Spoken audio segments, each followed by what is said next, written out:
What's up everybody, Matt Maran here for another weekly update. So there's lots of exciting news to go over here this week. And the first story, before I get to the headline story, is a quick little update on the 2022 Subaru WRX. So, they delayed the reveal, and now we have the official reveal date, which is going to be September 10th. So a couple more weeks to wait here, but it's right around the corner. So that's the update on that. But another reveal date we actually got this week was from Chevy. They gave us the reveal date for the Corvette Z06.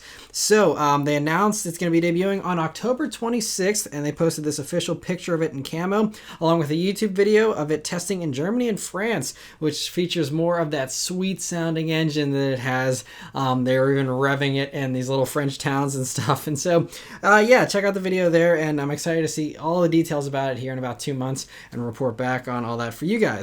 In other Corvette news here, so the rumored Corvette E-Ray was recently spied testing alongside the Acura NSX, and Muscle Cars and Trucks has a new report to go along with those spy shots, and they claim that this E-Ray version is going to be doing closer to 650 horsepower. So their theory here is that it's going to be the normal 6.2 liter V8 engine, the LT2, combined with an electric front axle for all-wheel drive and an e-booster type of system. That's kind of what we already assumed for the E-Ray. We've heard that that's going to be the thing, but their new report here is just saying it's going to be a lot more power than maybe what people were expecting originally. The only part about the report that doesn't make any sense is they claim it'll do between 25 and 35 miles of all-electric front-wheel drive range, which will be funny, and there will be endless jokes about driving your front-wheel drive Corvette in electric mode. But anyway, they also say that one of their sources, though, is claiming that it won't be a plug-in hybrid, and it'll only be charged with regen braking, which makes no sense. You cannot get 25 to 35 miles of range with regen. There's no way. So it's either going to be one or the other. It's either going to be regen and have no range, just like the NSX, or it will be plug-in hybrid and have, that actual range. So we'll see which way they go with it. Considering they're benchmarking it against the NSX, I mean, there's not really any other competitors to, compare it to, aside from the really high-end brand new stuff that just came out from Ferrari and McLaren, but those aren't even available to, have for Chevy to, benchmark. But so based on that, I would say maybe they're just going to go for the regen thing. But I think all the rumors all along have been that it will be a plug-in hybrid. And there's talk of, that center spine in the C8 will be filled with batteries, and that's how they'll get their range.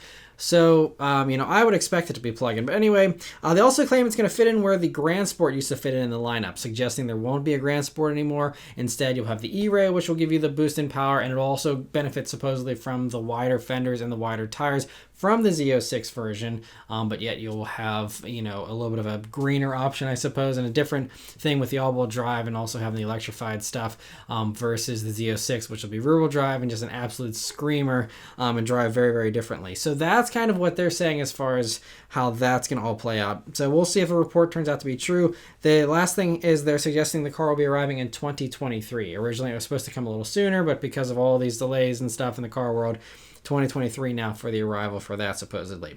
In other GM rumors here, Motor Trend is reporting that the Camaro ZL1 could be getting improvements for the 2023 model year. Yes, believe it or not, it sounds like GM is actually still working on the Camaro, even though it seems like they've kind of just left it on the vine to die. So their source at GM didn't get too specific about the upgrades, but the upgrades are most likely going to come from the CT5V Blackwing is the main thing here. So there's several potential changes it could get from the Blackwing. So, for one, it could get the enhanced LT4 V8 setup, which would be an 18 horsepower gain over what you do currently in the ZL1. So, I mean, not a big deal, but I mean, if it's in the Blackwing, it makes sense to give it a little the same bump for the ZL1. It also could get the newest magnetic ride control 4.0, which also makes a lot of sense, especially since a lot of those Camaro guys do track those cars, and so having the newest magnetic ride could be a good reason for them to upgrade. Also, they're suggesting you could get the Brembo carbon ceramic rotors that you get on the Blackwings. So that is another thing that would make a lot of sense, especially for the 1LE package for the ZL1.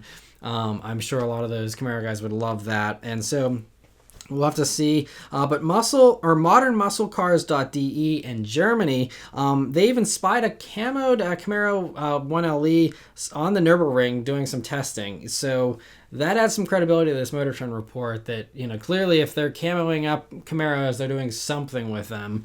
And it makes sense that it would just get the Cadillac stuff. And that's, a very easy thing to conclude here. So I would bank on that report being true. And so great news there for the Camaro to actually get a little bit of a change up there for that. Also, the Drive has some good news this week. They interviewed Acura's vice president, who confirmed this week that there will be a third generation of the NSX. And so he's quoted as saying, "We make an NSX when there's something we want to say. The first gen was gas, second gen was a hybrid. There's going to be another one." So most likely what he's suggesting here is it's going to be an all-electric NSX for the next version, most likely. As far as when that's coming, it's still probably going to be a wait. So, don't think a new NSX is coming next year or anything. Because, we know, at least according to Honda's plans, that their all-electric platform just for normal people movers, I don't think is even going to be ready until 2025. Their first electric vehicles are coming thanks to GM's Ultium platform. And those are even only going to come in 2023 and 2024. So, 2025 for the Honda stuff at the earliest, and then for it to be, impressive enough for an NSX, maybe that would be the thing that kind of is the halo model that spearheads the whole development, or maybe that could be something that comes later. So I would say 2025 at the earliest, most likely maybe even a little bit later than that, because again, NSXs don't just pop up every few years. How long did we have to wait from the previous generation until the new one? It's been, what was it, 15 years now? So it's going to be a while. So I think it's good they're making a new one, but again, definitely enjoy the current one while we have it here. But another vehicle that actually will not be happening anymore is supposedly the Bronco pickup truck. So, according to Automotive News, their sources claim that Ford was considering it, and I reported on that a while back, and it just made a lot of sense. But supposedly they've now killed the idea. They didn't say why they've shelved it, but there's a few different reasons. Potentially, it could be the Gladiator sales numbers. I think, it's doing pretty well so far, but it's not, I think, doing as insanely well as Jeep expected or as insanely well as maybe Ford was expecting the Gladiator to do, and that, I think, kind of was probably some of the motivation for the Bronco truck. I think that might have made Ford pause and be like, maybe we shouldn't do this just yet. Also, the next generation Ranger is going to be on the same platform as this Bronco. And so that could kind of eat into Ranger sales a little bit, even though it's not going to have the retro looks or maybe quite as extreme of an off-road capability. But, we are going to be getting a new generation Ranger Raptor finally. It sounds like that will most likely, kind of do enough. Obviously it's going to be more compromised as a truck. And that's something the Bronco truck would also have to struggle with if they did a pickup version of that. But so I think that is also one of the main reasons as well. Now, I think that a Bronco pickup does make sense down the road, but also with Ford just struggling to even get regular Broncos produced and in customer hands quickly, I think that they're like, let's just, not bite off more than we can chew and just handle the regular Bronco first and, reassess in a few years maybe. So anyway, interesting to hear that. Hyundai this week also had a very interesting little teaser here. They're teasing what appears to be a new sports sedan during their new Hydrogen Wave promotional video that they've posted a couple different videos on YouTube to build hype for whatever they're announcing on September 7th. And while the front looks unlike anything else we've ever seen, the back end looks similar to a Kia Stinger, just with a profile there. So I'm not sure. Some people are thinking this could be like a modified Stinger that they're doing hydrogen stuff with, or this could be something totally new, but we'll have to see. Whatever it is, it's likely to be produced in low numbers since it is most likely hydrogen powered, and therefore it's only going to make sense for a handful of people in California if they even do sell these. So maybe that'll be a Korea only thing as well. We'll just have to wait and see. And I got excited when I read this headline because I was like, oh man, maybe they're finally going to do that mid-engine N car that they've been developing for years with those various Veloster race cars that had the mid-engine thing. I don't know when that thing is coming with the actual mid-engine vehicle, but they're running out of time before everything just goes electric. So they better hurry up. If they're actually going to put an N motor in a mid-engine sports car, I hope they get that thing out quickly because it sounded fantastic, from just the idea of that. So we'll have to see. But anyway, as far as this hydrogen thing, we'll see what turns up on September 7th. And we have some more news this week about Mercedes and their engine shuffling that they're doing here. So just last week, I talked about how they're getting rid of most of the V8s for the 2022 model year temporarily, supposedly. just because of supply constraints and other internal things that they didn't get into too much. But this week we have official news, thanks to Autocar, about engines that are in fact going away. They haven't said exactly what engines they are yet, but they only told Autocar we will reduce the number of engine variants going through Euro 7 by about 50%. Half of their engines are going away. Now that's in Europe, and that's the Euro 7 regulations, which are coming into effect in 2025. So this isn't happening overnight, but it's only a few years away. And so, obviously, for emission reasons, it seems to make sense that the V8s are going to be on the chopping block, and, you know, anything that's a huge engine. I mean, the V12 might get spared because that gets produced in such low numbers that I don't think it really would drag their fleet average down a whole lot. And that is also something that could justify just jacking up the price another 50 grand. And, you know, the people that buy those things, the Maybachs and stuff, probably won't even care. So, you know, I think that actually the V12 might survive, in my opinion. But as far as, you know, all those V8s that they have all through basically every single model in the lineup, that's the stuff I think is what they're worried about. And I think that's why maybe 2022 will be a little bit of a test run of just how many people do switch to the 6-cylinder AMGs, and, you know, just how many people actually go for the electric stuff instead, and just how badly it hurts their sales, at least here in the States. You know, I think that's what they're doing. I think 2022 is an experiment. They can kind of blame it on the chip shortage. It might actually, in fact, be a chip shortage, but it's a very convenient test bed as well for, hey, let's see how Mercedes does without V8s. So we'll have to see, you know, what ends up happening, what they do end up deciding to cut, at least in Europe. Again, they could also justify V8s for the States if the sales are strong enough, if they just keep the same V8s that they have and just kind of, you know, keep building those for us in America here. You know, that's also a possibility. So it's not the end of times for the V8 and Mercedes just yet, but, you know, we're starting to kind of get some strong hints here that, you know, that might be the direction that they're going a little bit sooner than maybe some people were expecting. So yeah, we'll have to see about all that kind of stuff. I mean, you know, they already did confirm, like the C63, for example, that's going 4-cylinder plus electric. So, I mean, some of this 6-cylinder stuff could even be going away if they're really trying to cut half their engines and, you know, go to just 4 cylinders that have electrification for basically everything, and then the rest just being electric. We'll have to see. I mean, I think it's going to get that way eventually. It's just a matter of time, but it might come sooner than we were expecting. Two other quick little Mercedes stories, though, here. First, they teased the AMG GT73 4-door ePerformance, which is the very long name for this, you know, new ultimate version of the AMG GT 4-door. And so we get a shadowy look here at the front end, and according to the caption, this is the calm before the roar, and use the hashtags of ePerformance and hashtag everything but quiet. So clearly, you know, this is going to have some kind of insane V8 plus the electric stuff. So the V8 isn't dead. Clearly they're developing new stuff, and, you know, so this isn't something that's happening overnight. And so, you know, cool to see them post that. Also, thanks to a Mercedes dealer contact I have some confirmation here about the two models of the SL that will in fact be offered. There will be the SL55 and the SL63 are the official names.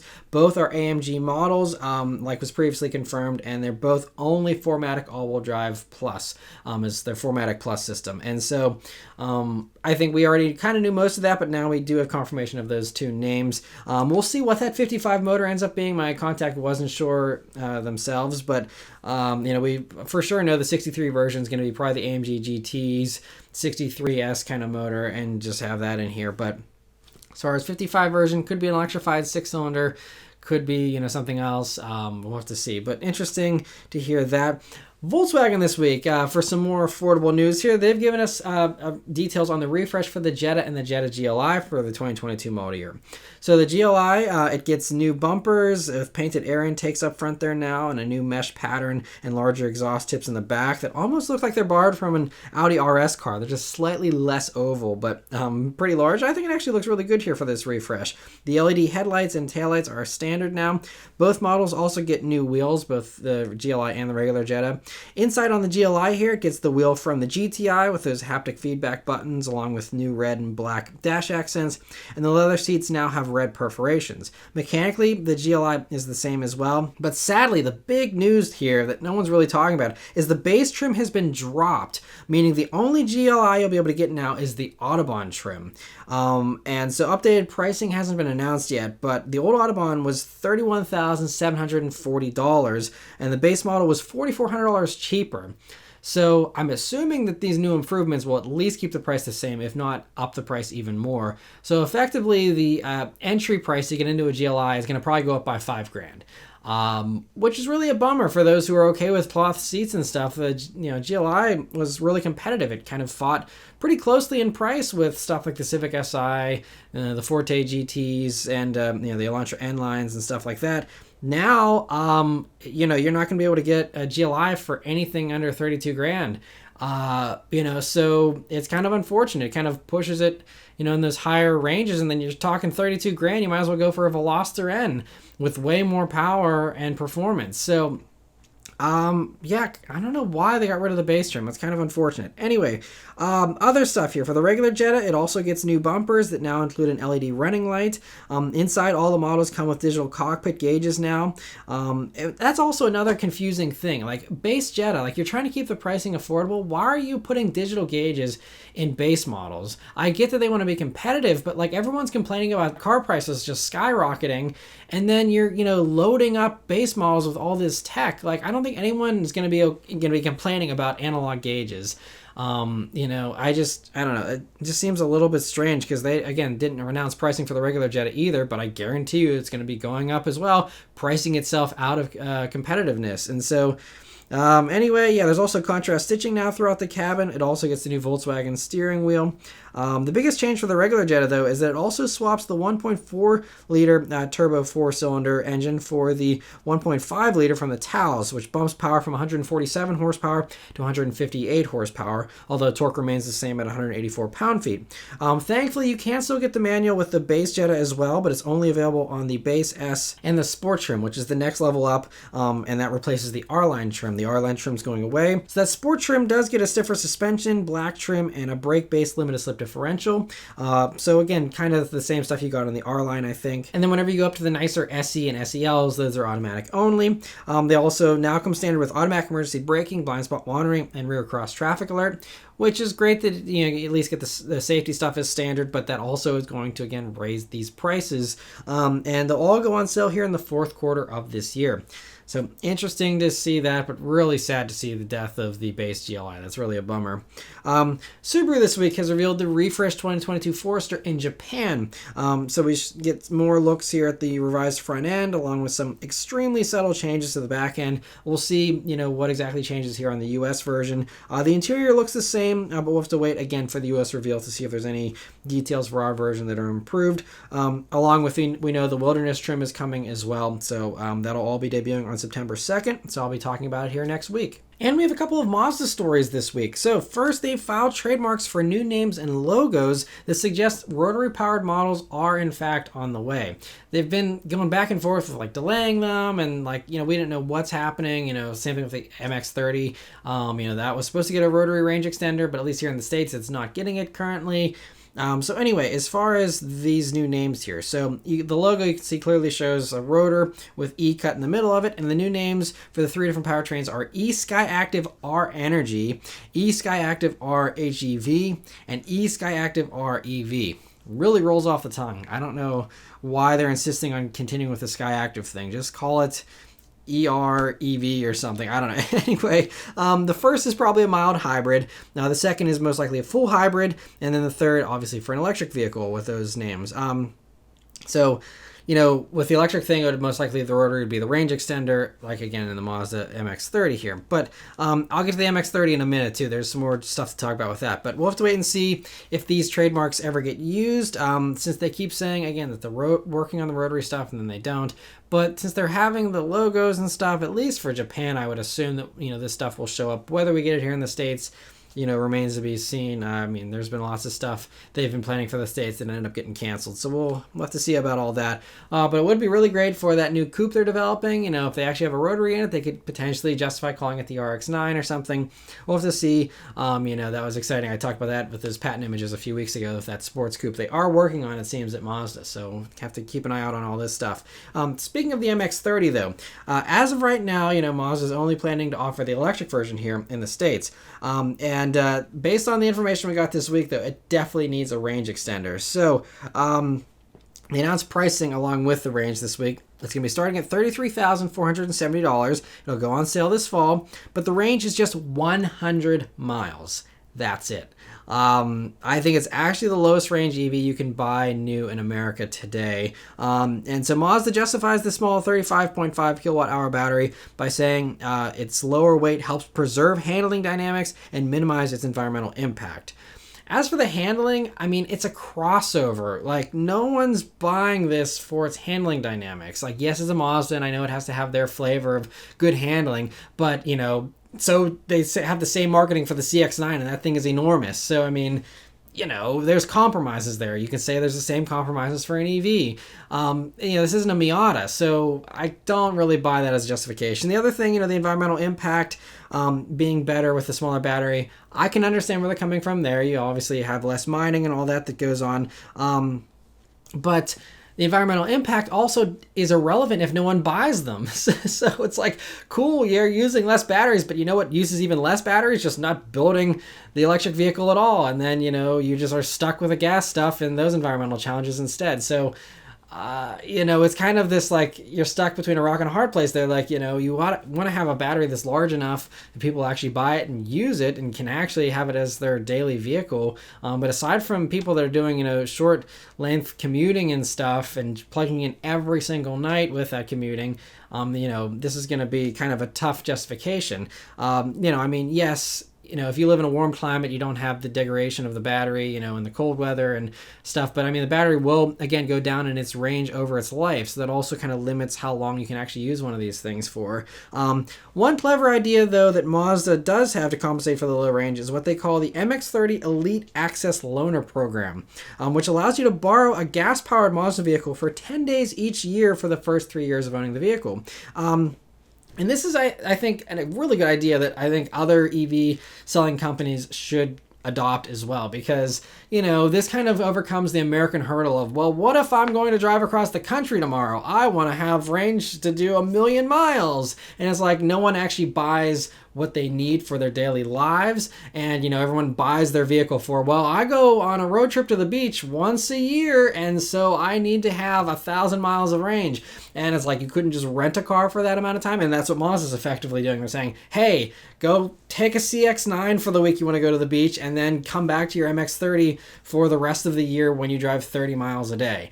You know, so I think that's a very practical approach, you know, and I think that could help Americans out, you know, since we're in this mentality of everyone buying a pickup truck for the one time in their life that they move, or maybe move a mattress or something. It's that same kind of insane mentality here of just having way more capability than anyone needs. But you know, we'll see if that actually is effective. But if it's effective for Mazda, I think the MX-30 is just going to be the struggle of the range, regardless of the loaner program. But I think for other companies, Ford, for example, could do this with the F-150 Lightning and say, hey, you know, get a Lightning, but if you have, you know, a week where you need to, you know, drive 1,000 miles for work or something, come borrow a regular F-150 and then go back to your regular electric thing. I think that makes a ton of sense. And yeah, so I mean, I hope that more companies kind of adopt that stuff. But anyway, that's it as far as the MX-30 here. Yeah, like I said, they'll be available this fall, and we'll see if anyone goes for them. I mean, maybe if they have killer lease deals. I mean, the $33,000 price tag is competitive if it had double the range, but, you know, at that price point as well, it's going to be tough. If it was, you know, way cheaper or something, maybe. But anyway, interesting to see that. A little update as well here on the Genesis GV60 that I covered last week. Unfortunately, no, they haven't redesigned it in the past week. I wish they did. But anyway, they had a little thing here in Green Car Reports. They had a new discovery where they discovered that it's actually going to be getting wireless charging capability, which is really cool, as an option in South Korea late next year. And it's also going to be just like an early pilot program. But that will make it, I believe, the first production EV to be wireless charging capable.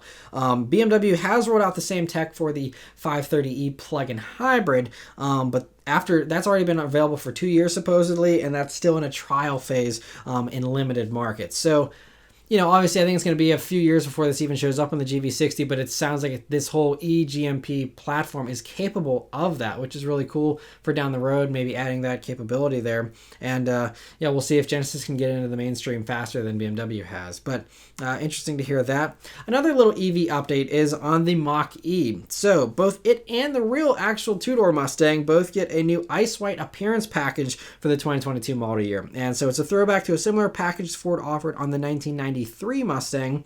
And it's possibly hinting that this is going to be the last model year for that regular Mustang before its new generation, which has been rumored to be coming next year as a 2023 model, but we'll have to wait and see. But as you can see, it's basically the opposite of a black pack. So this edition gives you white badges, white wheel accents, and white interiors. On the regular Mustang, it looks like it recycles the old 50th anniversary wheels and seats, which both look great, so I'm glad to see them back. And then on the Mach-E, it's a little bit bolder there with those wheels being white. I don't know. Let me know what you think about that in the comments below. I'm kind of thinking if you want a good discount on a Mach-E or a regular Mustang, that might be a good thing to wait for. Once those sit around for a few months, I might be able to get one of those a lot cheaper if you're willing to go for that all-white look. Interesting. I think there's a good reason why no other company's done an all-white package yet, but I could be wrong. We'll see if Ford proves us all wrong. So anyway, ordering is going to be starting this fall with deliveries beginning in 2022, in early 2022, they said. So interesting to see that. And some other Ford news briefly. There's a few big changes to the Explorer for 2022. So they all look the same, but you can now get the ST model with rear-wheel drive as standard. So that is the standard setup. You now have to pay extra for all-wheel drive. But it's kind of cool. You get 400 horsepower in rear-wheel drive, kind of a, little bit of a competitor to the Durango in a way. So that's nice. There's also an ST line model now you can get, which gives you basically all the same looks as the ST, but in the slower package, which is interesting. So that one with the ST line runs the 2.3-liter EcoBoost 4-cylinder that does 300 horsepower and 310 pound-feet of torque instead of the 400 horsepower that the real ST gets. On the flip side, the ST's 400 horsepower engine is now going to be available in more models. You can now get it in a King Ranch and Platinum trim. So if you wanted the power with more luxury than the ST trim offered, since the ST wasn't really a fully loaded model, now you can get that extra power in those, although of course handling won't be as good as the ST. But I didn't think handling was amazing in the ST either. So there's also a couple new colors and options as well for the 2022 Explorers, and they should all be available relatively soon here. And the last news story this week here is that Land Rover is offering yet another Ultimate Edition for the Range Rover that's about to get a new generation here very soon. So first they did the SV Autobiography Dynamic Ultimate, and so now they've done the SVR Ultimate, which thankfully has the much shorter name. So it gets no mechanical improvements, but you can get this new Maya Blue gloss color that they say actually infuses glass flakes into the paint for an intense star-like sparkle, they say. And so the paint also comes in gray with those glass flakes as well if you'd like. There's also a regular black too. Otherwise though, this edition gets black accents, unique badges, and interior bits there. I think it actually looks really good. I'm partial to light blue cars, but I think that looks pretty cool. But it's going to be costing $26,100 more expensive than a regular SVR, and so it's going to be starting at $142,950. But again, this is most likely the final edition here for the SVR, and this is also most likely the last gasp here for that supercharged V8 in the Range Rover, at least, because it's going to be replaced by the BMW twin-turbo V8 most likely for the new generation, and those performance models. So maybe a good investment. It's a vehicle that I'm sure people will be searching for down the road, because that supercharged V8 is just such a gem. And so anyway, interesting to see that. But yeah, that's it for all the news this week, guys. Let me know your thoughts and everything in the comments below. Thank you guys very much for watching. Please continue to stay safe and healthy, and I'll see you guys on the next one. Take care.